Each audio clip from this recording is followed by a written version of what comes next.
अस्सलाम वालेकुम बच्चों। मेरा नाम है अख्तर हुसैन और मैं आपका physics teacher. Welcome to my YouTube channel. और इस हमारे यूट्यूब चैनल में हम कवर कर रहे हैं क्लास 11 और क्लास 12 की फ़िज़िक्स। मैंने आपको पहले ही बताया हुआ है कि आप किसी भी बोर्ड से ताल्लुक़ रखते हो तो आप बिल्कुल भी मत घबराएं, आपके लिए ये लेक्चर बिल्कुल परफेक्ट होगा। तो आपने अभी हेडिंग में तो वैसे भी देख लिया है कि यहाँ पे क्लास 12 लिखा हुआ है, तो इसका मतलब है कि अब आप जो है वो क्लास 12 के बारे में ही पढ़ने जा रहे हो। और क्लास 12 के बारे में पढ़ना मतलब अभी अभी आप फर्स्ट ईयर क्लास से आए हो, अभी पढ़ के आए हो, अभी आप एग्जाम दे के आए हो। तो क्लास 12 में पहुंचने का मकसद एक ये भी होता है कि आप जो है वो अपने बोर्ड पे, चाहे आप सिंध बोर्ड में हो, केपी के बोर्ड में हो, पंजाब बोर्ड में हो, फेडरल में हो, किसी भी बोर्ड में हो, तो अब आप अपने बोर्ड के सबसे सीनियर बच्चे हैं। और सबसे सीनियर बच्चा अगर आप हो तो इसका मतलब है कि अब जिम्मेदारी भी आपके ऊपर सबसे ज़्यादा है। तो इसलिए अब कोशिश करो कि अपना जितना भी फोकस है, अपना पूरा ध्यान जो है वो अब आपका सिर्फ पढ़ाई पे होना चाहिए। और पढ़ाई पे फोकस देने के लिए ही मैं आपके सामने आया हूँ। अब आपकी जितनी भी एक्टिविटीज़ क्लास 9 से लेकर क्लास 11 तक रही, दोस्तों के साथ रहना, दोस्तों के साथ टाइम स्पेंड करना, मोबाइल फ़ोन चलाना, शादियों में जाना, पार्टियों में जाना, इनको अब आप थोड़ा-सा कम कर दें। मैं ये नहीं कह रहा कि बिल्कुल ही बंद कर दें, क्योंकि आप मेरे कहने से बंद तो वैसे भी नहीं करेंगे, लेकिन अब आप जो है वो उनको थोड़ा कम कर दें, क्योंकि अब आपसे एंट्री टेस्ट सिर्फ़ और सिर्फ़ 1 साल दूर है, बस। तो इसलिए अब 1 साल इतना ज़्यादा अरसा नहीं है। अब 1 साल दूर है इसका मतलब ये नहीं है कि बहुत ज़्यादा टाइम है, नहीं। आप इस तरह सोचें कि अब आपके पास सिर्फ़ और सिर्फ़ 1 साल है। तो इसलिए अब आप जो है वो अपना पूरा फ़ोकस जो है वो सिर्फ़ और सिर्फ़ पढ़ाई पे दें। तो हम जो है वो स्टार्ट करने जा रहे हैं हमारे क्लास 12 का पहला लेक्चर, जिसका नाम है थर्मोडायनामिक्स। अब ये जो थर्मोडायनामिक्स है ये थर्मोडायनामिक्स में दो वर्ड्स आपको दिख रहे हैं, जिसमें एक वर्ड जो है वो ये आ रहा है थर्मो, और जो दूसरा वर्ड है वो आ रहा है हमारे पास डायनामिक्स। एक हमारे पास है थर्मो और दूसरा जो है वो हमारे पास है डायनामिक्स का। तो ये दोनों वर्ड जो है ये ग्रीक लेटर से निकले हुए हैं और दोनों की एक स्पेसिफिक मीनिंग है। तो क्या है वो स्पेसिफिक मीनिंग? अब ये जो दोनों वर्ड हैं ये निकले हुए हैं ग्रीक लैंग्वेज से। ये दोनों ग्रीक वर्ड्स हैं और ये ग्रीक वर्ड्स में से ये दो वर्ड, इसमें सबसे पहला थर्म, तो इसे हम कहते हैं, ये जो आपके पास थर्म आ रहा है ये एक्चुअली ऐसे लिखते हैं ग्रीक में थर्म, इसका मतलब होता है हीट। इसका मतलब होता है हीट। और जो दूसरा वर्ड आ रहा है आपके पास वो है ये डायनामिक्स, और डायनामिक्स भी ग्रीक लेटर से निकला हुआ है जिसका मतलब है डायनामिक्स। और डायनामिक्स जो है ये वर्ड आपने पहले भी सुन रखा है। अब वो वर्ड आपने कहाँ सुन रखा है भाई? पूरा का पूरा क्लास फर्स्ट ईयर इसी में तो पढ़ा है आपने। आपने जो क्लास फर्स्ट ईयर है वो ज्यादातर मोशन के बारे में पढ़ा है ना। आपने क्लास फर्स्ट ईयर में एंगुलर मोशन, आपने सर्कुलर मोशन, आपने काइनामेटिक्स, डायनामिक्स, ये डायनामिक्स वाला वर्ड। अब ये डायनामिक्स जो वर्ड है ये एक्चुअली क्या है? ये मैकेनिक्स की ब्रांच है। मैकेनिक्स क्या कहती है? Study of motion. और डायनामिक्स का मतलब होता है एक ऐसी मोशन जिसमें हम फोर्स को रेफरेंस दें। तो डायनामिक्स जो है वो हमारे पास बताती है किस चीज को? मोशन के बारे में। और मोशन के बारे में बताती है, लेकिन वो बताती है विथ रेफरेंस ऑफ फोर्स।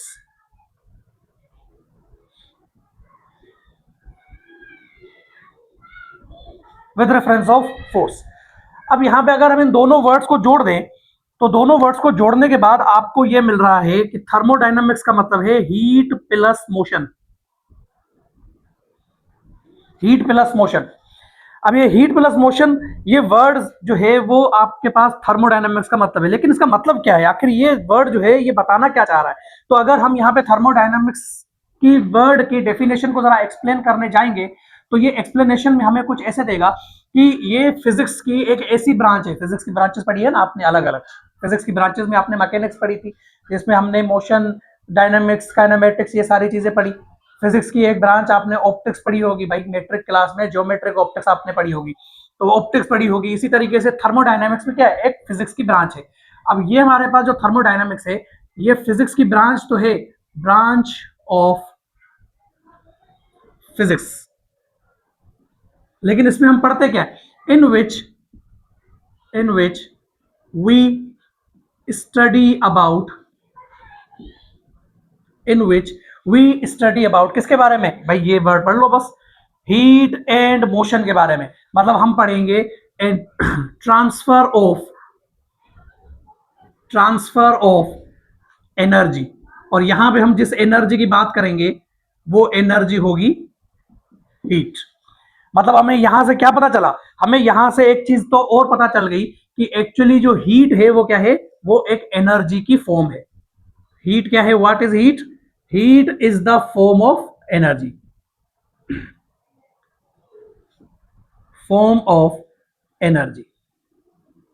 अब ये फॉर्म ऑफ एनर्जी है, तो एनर्जी क्या करती है, एनर्जी एक जगह से दूसरी जगह जाती है। यहां पे लिखा होता है कि भाई थर्मोडायनेमिक्स का क्या मतलब है कि एनर्जी एक जगह रुकी रहे, नहीं, डायनामिक्स मोशन करे तो एनर्जी ट्रांसफर हो, एक जगह से दूसरी जगह पे ट्रांसफर हो।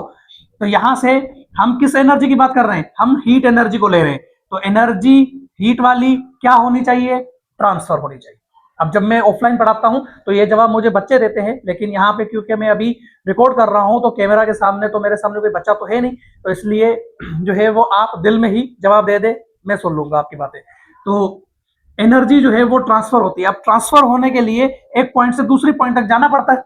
यस, एक पॉइंट से दूसरे पॉइंट तक जाना पड़ता है। तो ये जो हीट है ये किस पॉइंट से किस पॉइंट तक जाएगी, तो एक बात याद रखना कि एनर्जी जो आपके पास ये जो हीट है ये ट्रांसफर होगी हमेशा it transfer always from hot body to cold body, hot body to cold body. हमेशा कोई गर्म बॉडी होगी उसी से तो हीट लेंगे हम।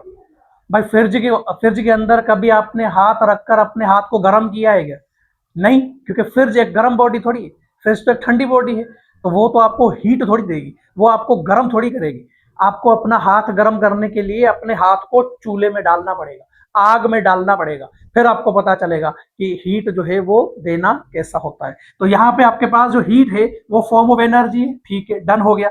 और ये जो हीट है वो कहां से कहां तक ट्रांसफर होती है, वो हॉट बॉडी से कोल्ड बॉडी में ट्रांसफर होती है हमेशा के लिए।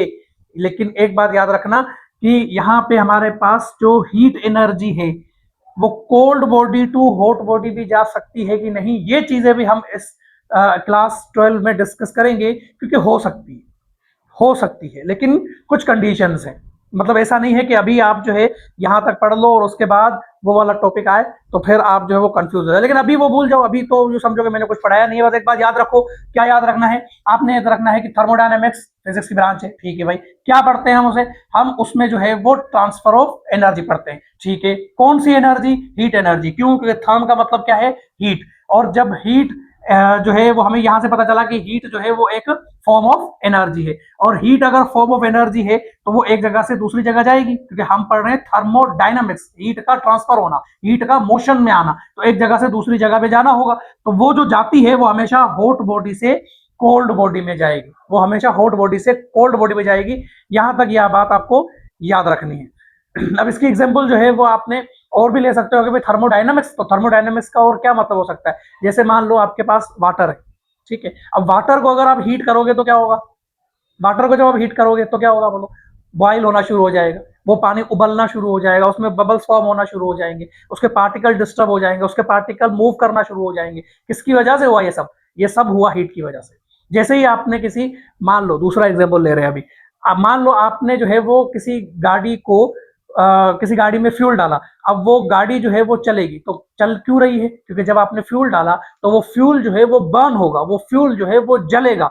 तो वो फ्यूल जब जलेगा तो इसका मतलब है कि उसमें उस इंजन को हम क्या दे रहे हैं, उस इंजन को हम हीट एनर्जी दे रहे हैं, और वो हीट एनर्जी की वजह से क्या कर रही है, मोशन कर रही है। तो ये भी हमारे पास एक एग्जाम्पल है हमारे पास किसका, थर्मोडायनेमिक्स का। इसी तरीके से मैं आपको एक छोटा सा एग्जांपल दे देता हूं, आगे चल के तो वैसे भी डिटेल में पढ़ेंगे। जैसे हमारे घरों में फ्रिज होता है, रेफ्रिजरेटर। अब वो रेफ्रिजरेटर करता क्या है, वो रेफ्रिजरेटर कुछ नहीं करता। आप कहते हो कि सर वो ठंडा करता है चीजों को, नहीं, ठंडा तो करता है, लेकिन करता कैसे भाई, आप जब किसी भी ऑब्जेक्ट को यानी कि कोई गर्म चीज को आप जब फ्रिज के अंदर रखते हो, तो अब फ्रिज का काम क्या है, फ्रिज का काम है कि उस ऑब्जेक्ट में से, उस मटेरियल में से वो गर्म यानी कि हीट निकालता है, उसमें से हीट निकालता है और बाहर फेंकता है। हीट निकालता है, बाहर फेंकता है। इसीलिए कभी आप फ्रिज के पीछे जो है वो खड़े होकर देखें तो वहां से आपको एक गर्म हवा आ रही होगी। वो क्यों आ रही है? क्योंकि फ्रिज जो है वो वहां से हीट ले रहा है, बाहर फेंक रहा है, वहां से हीट ले रहा है, बाहर फेंक रहा है। तो यहाँ से एक और चीज आपको पता चली कि अगर हम किसी ऑब्जेक्ट को हीट दे रहे हैं, जैसे पानी को हमने हीट दी थी, तो फिर वो क्या होता है? वो गर्म होता है। रेफ्रिजरेटर क्या करता है? रेफ्रिजरेटर हीट देता नहीं है, बल्कि उस ऑब्जेक्ट से हीट लेता है और फिर बाहर निकाल देता है। तो फिर वो ऑब्जेक्ट जो है वो ठंडा हो जाता है, मतलब उसका टेम्परेचर कम हो जाता है। तो जब हम हीट देते हैं तो टेम्परेचर बढ़ता है, और जब हम हीट लेते हैं किसी ऑब्जेक्ट से तो फिर उसका टेम्परेचर क्या हो जाता है? कम हो जाता है, यानी कि वो चीज ठंडी हो जाती है। चलो यहां तक नोट डाउन कर लो बेटा, शाबाश। चलो बेटा, अब हीट जो है वो एक एनर्जी की शक्ल है और एक जगह से दूसरी जगह जाती है, ट्रेवल करती है, और कहां से कहां तक? Hot body to cold body. तो कौन से तरीके हैं, कौन से वेज हैं, कौन से मेथड है जिससे हीट जो है वो ट्रांसफर होती है? तो तीन तरीके हैं जिससे हीट ट्रांसफर होती है, जिसमें से एक है आपके पास कंडक्शन, दूसरे नंबर पे है हमारे पास कन्वेक्शन, और तीसरे नंबर पे हमारे पास रेडिएशन। ये तीन तरीके हैं जिन तरीकों से हीट एक जगह से दूसरी जगह ट्रेवल करती है। अब ये तीनों तरीकों जो है वो हम अपने डेली लाइफ में ज्यादातर जो है वो ऑब्जर्व करते हैं, बस हमें पता नहीं है कि अच्छा ये कंडक्शन है, अच्छा ये कन्वेक्शन है, हमें नहीं पता, अच्छा ये रेडिएशन है, ये नहीं पता। लेकिन ये तीनों तरीके हमारी डेली लाइफ में हम बहुत ज्यादा ऑब्जर्व करते हैं, हम इनको देखते हैं। अब सबसे पहले हमारा पास एक वर्ड आ रहा है कंडक्शन। तो आज अभी जो है वो हम पहले डिस्कस करेंगे कंडक्शन के बारे में। कंडक्शन, अब कंडक्शन किसे कहते हैं भाई? देखो, आपने कंडक्शन का वर्ड पहले भी कहीं सुन रखा है, बिल्कुल। आपने इलेक्ट्रिसिटी वाले चैप्टर में पढ़ रखा है, गुड कंडक्टर, बैड कंडक्टर। अब वहां पे हमने जो कंडक्टर पढ़ा था वो इलेक्ट्रिसिटी के लिए था।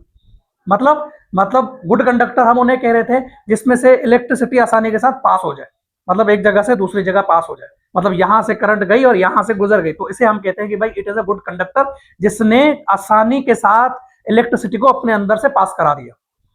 और कुछ होते हैं बैड कंडक्टर, जिसमें से करंट, इलेक्ट्रिसिटी जो है वो पास नहीं हो सकती। अब यहाँ पे हमारे पास जो एनर्जी है वो हीट एनर्जी है। अब कंडक्टर हीट में भी है, बैड कंडक्टर हीट में भी है। गुड कंडक्टर वो है जिसमें से हीट एनर्जी आसानी के साथ पास हो सकती है। तो सबसे पहले तो ये देख लो कि ये गुड कंडक्टर और बैड कंडक्टर क्या है। तो गुड कंडक्टर हमारे पास कौन है? गुड कंडक्टर हमारे पास वो है जिसमें से करंट, इलेक्ट्रिसिटी क्यों बोल रहा हूं मैं, कंडक्शन, क्योंकि अब हीट के बारे में पढ़ रहे हैं। तो कंडक्शन के गुड कंडक्टर वो है जिसमें से जो हीट है वो इजीली पास कर जाए। अब इजीली पास करने का क्या मतलब है? जैसे हमारे पास मान लो आयरन है, आयरन लोहा, स्टील है। अब ये सारे जो है वो हमारे लिए गुड कंडक्टर है। इसमें से कंडक्टर में से जो हीट एनर्जी है वो आसानी के साथ पास हो जाएगी। जैसे मान लो हमारे पास ये एक आयरन है और आयरन का कोई मटेरियल है, मान लो ये वाला। अब इसके अंदर जो है वो क्या होगा? इसके अंदर होंगे मटेरियल्स, इसके अंदर होंगे मॉलिक्यूल्स, पार्टिकल्स, ठीक है। अब हमने जो है वो यहां से इसको क्या किया? हमने यहां से इसको हीट देना स्टार्ट किया, हमने यहां से इसको हीट देना स्टार्ट किया, और आप इसको यहां से पकड़ के बैठे हो। मान लो आप यहां से इसको पकड़ के बैठे हो। अब यहां से आपने हीट देना स्टार्ट किया। अब आप क्या ऑब्जर्व करोगे? आप ये ऑब्जर्व करोगे कि थोड़ी देर के बाद आपके हाथ तक वो हीट एनर्जी पहुंचना शुरू हो जाएगी। मतलब वो गर्मी जो आप इसको यहां से दे रहे हो वो आपको यहां पे महसूस होना शुरू होगी। अब ये क्यों हुई? वो इसीलिए हुई क्योंकि जब हमने यहां पे इसको हीट दिया तो इनके अंदर जो मॉलिक्यूल्स हैं वो क्या कर रहे हैं? एक दूसरे को एनर्जी ट्रांसफर करते जा रहे हैं। ये वाले मॉलिक्यूल ने इसको एनर्जी दी, ये वाले मॉलिक्यूल ने इसको एनर्जी दी, फिर ये वाले मॉलिक्यूल ने इसको एनर्जी दी, फिर ये वाले मॉलिक्यूल ने इसको एनर्जी दी। ऐसे करते करते करते ये जो मॉलिक्यूल्स है एनर्जी ट्रांसफर करते करते ये हीट एनर्जी यहां तक पहुंचा रहे हैं। और यहां तक पहुंचने के बाद आपके जो हाथ हैं वो इस रोड के साथ कनेक्टेड है। तो फिर आपके हाथ के जो मॉलिक्यूल्स हैं उन तक भी वो हीट एनर्जी पहुंची, और उन तक किसने पहुंचाई? ये वाले जो मॉलिक्यूल्स हैं उन्होंने पहुंचाई। तो हीट एनर्जी एक पॉइंट से दूसरी पॉइंट तक मिल गई। अब जैसे मान लो हमारे पास गुड कंडक्टर नहीं है कोई, हमारे पास कोई बैड कंडक्टर है, हमारे पास कोई बैड कंडक्टर है। गुड कंडक्टर क्या था भाई? गुड कंडक्टर वो था जिसमें से हीट आसानी से पास हो जाए, मतलब एक पॉइंट से दूसरे पॉइंट तक पहुंच जाए। और बेड कंडक्टर पर किसे कहेंगे? बेड कंडक्टर उसे कहते हैं जिसमें से जो हीट है can not pass easily, can not pass easily, यानी कि कर ही नहीं सकती इजिली, तो मैंने ऐसे ही लिख दिया क्योंकि स्मॉल मार्जिन में मैंने रख दिया है कि भाई हो सकता है कि कोई एक एक ऐसा मॉलिक्यूल हो, कोई एक ऐसा पार्टिकल हो, वैसे तो हो ही नहीं सकता।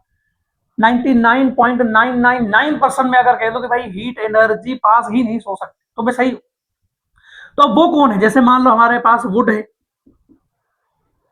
वुड का मतलब होता है लकड़ी। अब वो लकड़ी जो है अगर मैं उसको हीट दूं, मान लो ऐसी ही कोई ब्लॉक, कोई रोड, जैसे मैंने यहां पे आयरन की बनाई थी, अब वैसे ही मैंने यहां पे लकड़ी के लिए बना दी। मान लो इसके भी मॉलिक्यूल्स है, इसके अंदर पार्टिकल्स है। अब क्या होगा? अब इसमें हम हीट जब देंगे, यहां पे जब हम हीट देंगे ना इनको, और आप जो है वो यहां से इसको पकड़ के बैठे हुए हो, अब जब यहां से आप इसको पकड़ के बैठे हो और आपने यहां पे इसको हीट दिया, तो अब आप क्या ऑब्जर्व करोगे? अब आप ये ऑब्जर्व करोगे कि जितनी भी हीट है वो सब यहां पे आपने इसको दी, और यहीं से ही वो हीट एनर्जी सारी की सारी बाहर निकल गया। आप नोट करते हो ना कि लकड़ी जल जाती है। क्या आयरन, लोहा इतनी जल्दी जलता है क्या? आपका हाथ गर्म किए बगैर नहीं जलेगा ये। लेकिन लकड़ी जो है वो यहां से आपने इसको हीट किया, और हीट करने से वो फौरन से ही वो जलना शुरू हो गया।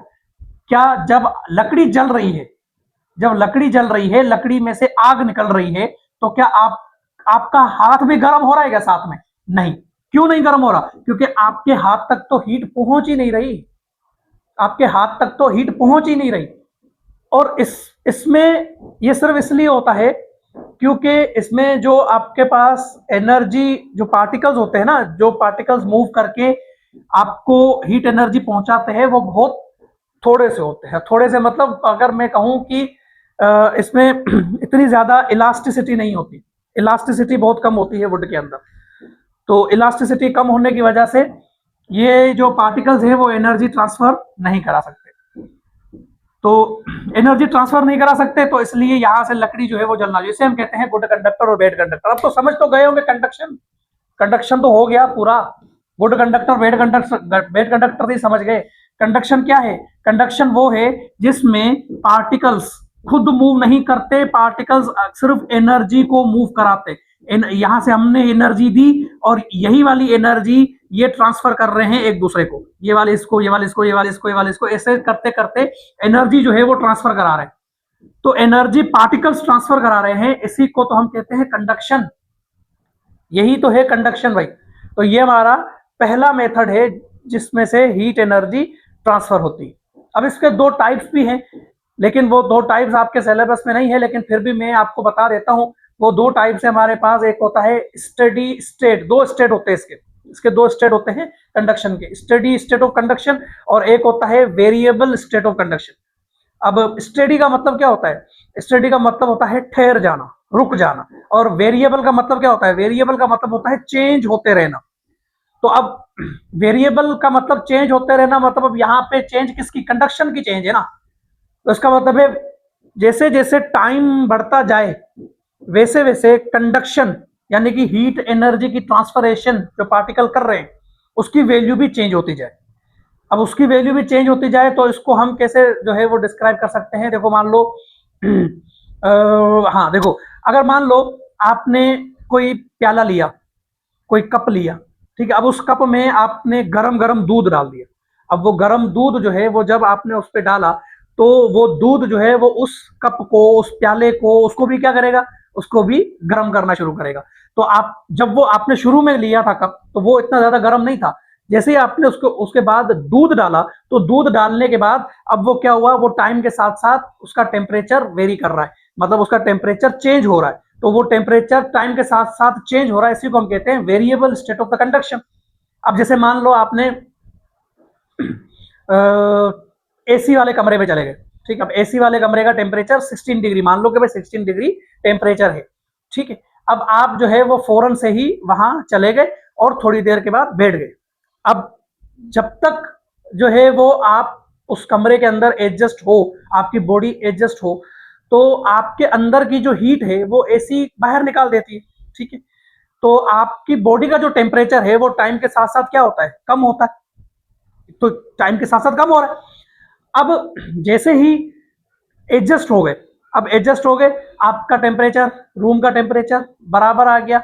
अब टेम्परेचर बराबर होने की वजह से इसका मतलब है आपकी बॉडी का कोई जो है हिस्सा जो है वो उस टेम्परेचर से अलग नहीं है जो इस रूम के टेम्परेचर से।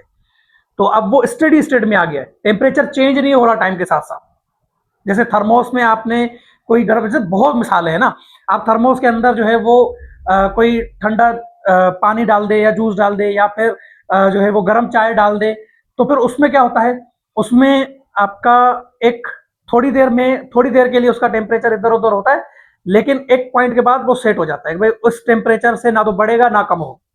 तो ये स्टडी स्टेट है। अगर चेंज हो रहा है तो variable state of conduction, steady state of conduction, ये दो स्टेट है। आपके सिलेबस में नहीं था लेकिन फिर भी मैंने आपको समझा दिया। ओके, तो बेटा अगला हमारा जो मेथड ऑफ हीट ट्रांसफर है वो है कन्वेक्शन।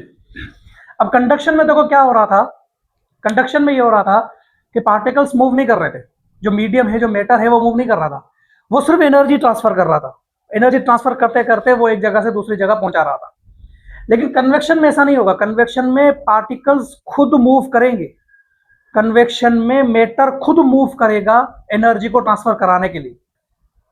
देखो मैं आपको एक एग्जांपल दे रहा हूं और उस एक एग्जांपल से कंडक्शन, कन्वेक्शन, रेडिएशन तीनों समझ जाएंगे आप। अब वो ऐसे है कि जैसे मान लो मैं यहां पे खड़ा हूं एक पॉइंट पे और मुझसे 5-10 मीटर दूर कोई टेबल पड़ा हुआ है और मेरे हाथ में ये मार्कर है, और मान लो ये मार्कर जो है वो हीट है और एक पॉइंट से दूसरी पॉइंट तक जाना है, और मेरे हाथ में अभी मार्कर है और मतलब मेरे पास हीट है, इसका मतलब है मैं अभी हॉट बॉडी हूं और मुझे इस हॉट बॉडी से हीट को पहुंचाना है कोल्ड बॉडी तक, क्योंकि वहां पे हीट नहीं है तो वो कोल्ड बॉडी हुआ, तो मुझे वहां तक पहुंचाना है इसको। तो अब मैं 3 तरीकों से इसको पहुंचा सकता हूं। वो कैसे? मैं यहां पे क्या करूं, मैं यहां पे किसी एक बंदे को यहां पे खड़ा करके इसको मार्कर दे दूं, फिर वो दूसरा बंदा बराबर वाले को, फिर वो तीसरा बंदा चौथे वाले को, फिर चौथा वाला पांचवें बंदे को, और वो पांचवा बंदा मान लो उस टेबल के बराबर में है तो उसको रख देगा। तो मैंने खुद मूव नहीं किया, मैं अपनी जगह पे हूं, मैंने सिर्फ एनर्जी ट्रांसफर की। तो मेरे बराबर वाले ने भी एनर्जी ट्रांसफर की, हड्डा रामी है हमारी, बस और कुछ नहीं है, एनर्जी ट्रांसफर कर रहे हैं बस। लेकिन अगर मैं उन सबको बीच में से हटा दूं और ये हीट यानी ये मार्कर खुद जाकर उस टेबल पे रखूं, तो फिर क्या हुआ, पार्टिकल खुद मूव करके एनर्जी को ट्रांसफर कर रहे हैं। ये हमारे पास क्या है, ये कन्वेक्शन है, जिसमें पार्टिकल खुद मूव करता है एनर्जी को, हीट को ट्रांसफर करने के लिए। जब पार्टिकल मूव होता है तो ये हीट एनर्जी ट्रांसफर होती है, यूं ही कह लो, ये भी आपके लिए आसान है। और तीसरा तरीका जो रेडिएशन मैंने आपको बताया, उसमें किसी पार्टिकल की जरूरत पड़ती ही नहीं, उसमें कोई मीडियम की जरूरत पड़ती ही नहीं है। जैसे मान लो ये मार्कर मुझे उस टेबल पर फेंकना है, तो मुझे उस टेबल पर फेंकना है यानी कि उस टेबल पर लेके जाना है, तो मैं तीसरा तरीका ये भी तो कर सकता हूं ना कि मैं मार्कर को यहीं से फेंक दूं, बस सिंपल। पहला तरीका कि मैं जो है वो एनर्जी ट्रांसफर करूं, 4-5 बंदे जो है वो डिस्टर्ब करूं कि भाई इसको या वहां तक पहुंचाओ। दूसरा तरीका कि मैं खुद वहां पे जाऊं और इस मार्कर को वहां पे रखूं, एनर्जी ट्रांसफर करूं। लेकिन तीसरा तरीका तो मेरे लिए सबसे आसान है ना, और वो आसान तरीका क्या है कि मैं इस मार्कर को यहीं से उस टेबल की तरफ फेंक दूं, तो मुझे किसी मीडियम की, किसी पार्टिकल की जरूरत नहीं पड़ी, वो खुद ही जो है वो हीट एनर्जी ट्रांसफर होगी। वो हमारा तीसरा रेडिएशन होगा, जब आएंगे तो उस पर भी देखेंगे। तो कन्वेक्शन क्या है? कन्वेक्शन ये है कि देखो आपके पास एक बात तो याद ही रखना कि एक ऐसा मेथड है जिसमें पार्टिकल मूव करते हैं। It is a method where particles move to transfer, यानी मीडियम आप ये कह सकते हो। ज्यादातर बुक्स में पार्टिकल्स की जगह पे मीडियम लिखा होगा कि भाई क्योंकि पार्टिकल्स से ही तो बनता है ना मीडियम। मीडियम क्या है? Medium is any matter. Matter क्या होता है? Solid, liquid, gas. और ये तीनों किससे बने होते हैं? ये तीनों पार्टिकल से बने होते हैं। भाई आपने तो सुना ही होगा ना, आपने ये बात सुनी है ना कि भाई सॉलिड के पार्टिकल क्लोज होते हैं, लिक्विड के पार्टिकल थोड़ा सा दूर होते हैं, गैसेस के पार्टिकल बहुत ज्यादा दूर होते हैं। पार्टिकल होते तो सबके पास ही है ना, तो बहुत जगहों पे मीडियम भी लिखा आ सकता है, तो ये भी बात ध्यान में रखिएगा। It is a method where particles move to transfer heat energy. अब इस ये होता कैसे है वो जरा देख लेते हैं, वो जरा होता कैसे वो जरा देख लो। देखो, अगर मान लो मेरे पास कोई कंटेनर है, यहाँ पे ये कोई कंटेनर है, और इस कंटेनर के अंदर जो है ये मॉलिक्यूल्स हैं। किसके मॉलिक्यूल्स है भाई? ये वाटर के मॉलिक्यूल्स। अब वाटर के मॉलिक्यूल्स है और हमने यहाँ पे इसको हीट देना स्टार्ट कर दिया। अब हीट देने से पहले एक सवाल है मेरा। हीट देने से पहले मेरा एक सवाल है। अभी हीट नहीं दी मैंने, मान लो, खत्म करो उसको, मैंने हीट नहीं दी। अभी हीट देने से पहले सवाल है कि ये जो पार्टिकल है ये नीचे डूबे हुए क्यों है, और ये वाले जो पार्टिकल है ये ऊपर तैर रहे हैं, ऐसा क्यों हो रहा है? क्या इनमें कुछ खास है कैसा? मतलब ये वाले जो पार्टिकल है इनमें ऐसा क्या खास है कि ये पार्टिकल नीचे, और इनमें ऐसा क्या खास है कि भाई ये डूब नहीं रहे और ये ऊपर जो है वो तैर रहे? और ये वाले जो पार्टिकल है ये ना तो बिल्कुल नीचे गहराई में डूब रहे हैं और ना ही ये वाले पार्टिकल ऊपर तैर रहे हैं, बीच में कहीं है। तो ऐसा क्या है? तो अब यहां पे सुनो, यहां पे ये जो सबसे नीचे वाले जो पार्टिकल है ये हेवियर पार्टिकल होते हैं, इनकी डेंसिटी ज्यादा होती है। जितना पार्टिकल नीचे है वो नीचे वाले पार्टिकल की डेंसिटी ज्यादा। अरे भाई आपने फ्लूइड डायनामिक्स, या फ्लूइड डायनामिक्स को भी छोड़ो, रियल लाइफ ले लो। अगर आप पानी के अंदर किसी हेवी बॉल को फेंको, क्या होगा? नीचे गिर जाएगा, मतलब डूब जाएगा। क्यों? क्योंकि उसका मास ज्यादा है। और अगर कोई हल्की प्लास्टिक वाली, बहुत हल्की, जिसका मास कम है, उसको फेंको, क्या होगा? वो तैर रही होगी ऊपर, भले ही उसका साइज सेम हो, भले ही उसकी शेप सेम हो, उससे कोई फर्क नहीं पड़ता। लेकिन एक डूबा एक तैरा, किसकी वजह से? मास की वजह से। यही कहानी है यहाँ पे। ये वाले जो पार्टिकल है, ये वाले पार्टिकल जो है वो डूबे हुए हैं, तो इसका मतलब है कि इनका मास ज्यादा होगा। और मास अगर ज्यादा है, मान लो ये मास अगर ज्यादा है, किनका? ये नीचे वाले पार्टिकल का मास ज्यादा है, तो इसका मतलब है कि इनकी जो डेंसिटी है वो भी ज्यादा होगी। वो कैसे भाई? डेंसिटी किसके बराबर होती है? डेंसिटी होती है मास पर यूनिट वॉल्यूम। तो अगर मास ज्यादा तो डेंसिटी भी ज्यादा। और ये ऊपर वाले जो पार्टिकल है वो क्यों तैर रहे हैं भाई? इनमें ऐसा क्या खास है? अभी अभी बताया मैंने, जो हल्का बॉल होगा वो हल्का बॉल ऊपर तैर रहा होगा, वो नहीं डूबेगा। तो ये जो हमारे पास पार्टिकल है इनका जो मास है वो कम है। अब इनका मास कम है तो इनकी डेंसिटी भी क्या होगी? इनकी डेंसिटी भी कम होगी। मास कम तो डेंसिटी कम। तो अब हुआ क्या? अब ये वाली बात तो समझ आ गई। और ये वाले जो नीचे बीच वाले जो पार्टिकल है इनका मास इनसे, जो नीचे वाले पार्टिकल है इनसे कम होता है। सबसे हेवियर मास वाले पार्टिकल ये नीचे वाले होते हैं। तो ये जो बीच वाले पार्टिकल है इनका मास इनसे कम होता है, और ये इनका मास इनसे, जो ऊपर वाले पार्टिकल है ना, इनसे क्या होता है? इनसे ज्यादा होता है। क्योंकि ये अगर इनसे भी कम होते तो ये ऊपर, इनसे भी ज्यादा ऊपर तैर रहे होते ना। तो इसलिए ये इनसे तो नीचे ही है, डूब रहे हैं, तो इसका मतलब है इनका मास इनसे, जो ऊपर वाले पार्टिकल है इनसे तो ज्यादा है। ठीक है, ये बात क्लियर हो गई आपको? अगर नहीं हुई तो फिर आप सवाल कर सकते हो मुझसे। तो अब हुआ क्या? हुआ ये कि अब हमने इनको दी हीट। अब हीट देने से क्या हुआ? हीट देने से यह हुआ कि हमने तो इस बर्तन को हीट दी। अब बर्तन को हीट देने से, ये हमने जो बर्तन को हीट दिया, तो बर्तन को हीट देने से, अब ये कंडक्शन है, ये कंडक्शन है भाई। हीट जो है वो बर्तन को मिल रही है, तो बर्तन जो है वो किसी मटेरियल का होगा ना। हम बर्तन जो इस्तेमाल करते हैं घर में, वो लोहे के, स्टील के, ऐसे कोई बर्तन इस्तेमाल करते हैं, तो उनके उनके पार्टिकल्स तक ये एनर्जी पहुंचा रहे हैं ना। तो ये क्या है? ये कंडक्शन है, प्रीवियस अभी हमने पढ़ाया। तो अब ये जो आपके पास मेटल है ये अब इन पार्टिकल्स को क्या कर रहा है? हीट प्रोवाइड कर रहा है। ये अब इन पार्टिकल को हीट प्रोवाइड कर रहा है। हम पानी बॉयल करते हैं ना घर में, बस वो हो रहा है यहाँ पे किस्सा, वो समझो बस। पानी बॉयल कैसे होता है, ये हीट ट्रांसफर कैसे होती है। तो हमने जो है वो हीट दी, और इसने जो है वो इन सब से जो छोटे कॉन्टेक्ट में पार्टिकल है इनको हीट ट्रांसफर कर दी अपनी। यही तो कंडक्शन है, पार्टिकल जब एनर्जी को ट्रांसफर करते हैं। तो अब जैसे ही हमने इनको इनको हीट दी, तो अब हुआ क्या? हुआ ये कि अब ये पार्टिकल हीट देने की वजह से, अब इनकी डेंसिटी, इनकी जो डेंसिटी है वो हो जाएगी कम, इनकी डेंसिटी हो जाएगी कम, क्योंकि अब ये हो जाएंगे हल्के। इनको हमने दी हीट, अब हमने दी इनको हीट, तो अब इनका मास हो जाएगा कम, ये बन जाएंगे लाइटर पार्टिकल, इनकी डेंसिटी हो जाएगी कम। भाई पानी उबलता है कि नहीं उबलता, मुझे बताओ। पानी जब उबलता है तो उनका वॉल्यूम क्या होता है, मुझे बताओ। अब आप आपके जहन में ये सवाल आ रहा होगा, सर अब आप अचानक से ऐसे कैसे बोल रहे हैं कि ये जो है वो मास इसका कम हो जाएगा, डेंसिटी इसकी कम हो जाएगी। वो सुनो, रीजन दे रहा हूं मैं आपको। जैसे जैसे कि अगर मैं आपसे ये कहूं कि जैसे अगर आप मैं कहूं कि पानी को उबालो बेटा, तो पानी को उबालते ही तो पानी उबलेगा तो उसका वॉल्यूम बढ़ता है कि नहीं बढ़ता? हाँ, वॉल्यूम बढ़ता है। तो जैसे ही वॉल्यूम बढ़ेगा तो डेंसिटी कम होगी कि नहीं होगी, क्योंकि volume is inversely proportional to the volume is inversely proportional to the density, I am sorry, volume is inversely proportional to the density. यानी डेंसिटी को अगर कम करना है तो वॉल्यूम को बढ़ाना पड़ेगा। पानी को उबाल रहे हैं, वॉल्यूम बढ़ रहा है, डेंसिटी क्या हो रही है, कम। डेंसिटी कम हुई, मास कम हुआ, ये बन गए लाइटर पार्टिकल। ये बन गए, अब क्या बन गए, ये अब बन गए लाइटर पार्टिकल, मतलब ये अब हल्के पार्टिकल बन गए। और हल्के पार्टिकल डूब नहीं सकते, आई एम सॉरी, हल्के पार्टिकल डूब नहीं सकते।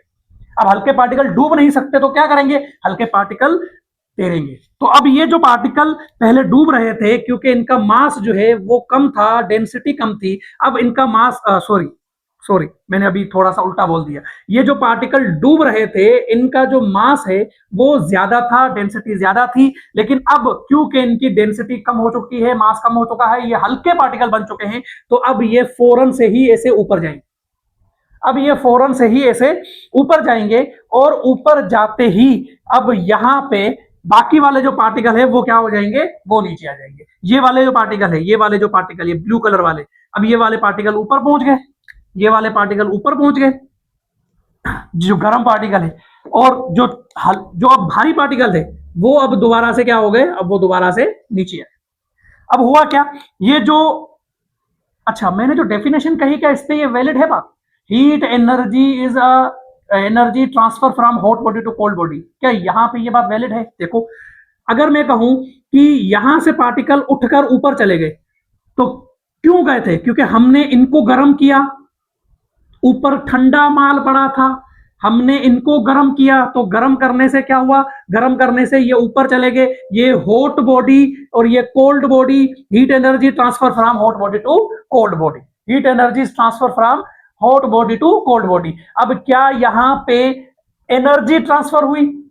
क्या ये वाले जो पार्टिकल थे, इन्होंने एनर्जी ट्रांसफर करके करके हीट एनर्जी को ऊपर पहुंचाया? नहीं भाई, ये पार्टिकल खुद गए हैं ऊपर, ये पार्टिकल खुद गए हैं ऊपर और एनर्जी ट्रांसफर करी है इन्होंने। तो ये हमारे पास क्या कहलाता है, ये हमारे पास कहलाता है कन्वेक्शन। अब कन्वेक्शन का ही प्रोसेस जो है वो थोड़ा कंसेप्चुअल है इसमें, और इसमें जो है वो मैंने पूरी कोशिश की है कि आपको डिटेल में हर एक चीज कंसेप्चुअली आपको समझाऊं कि आखिर यहां पे हो क्या रहा है। पार्टिकल्स जो है हमारे पास वाटर के, हमने उनको हीट दिया।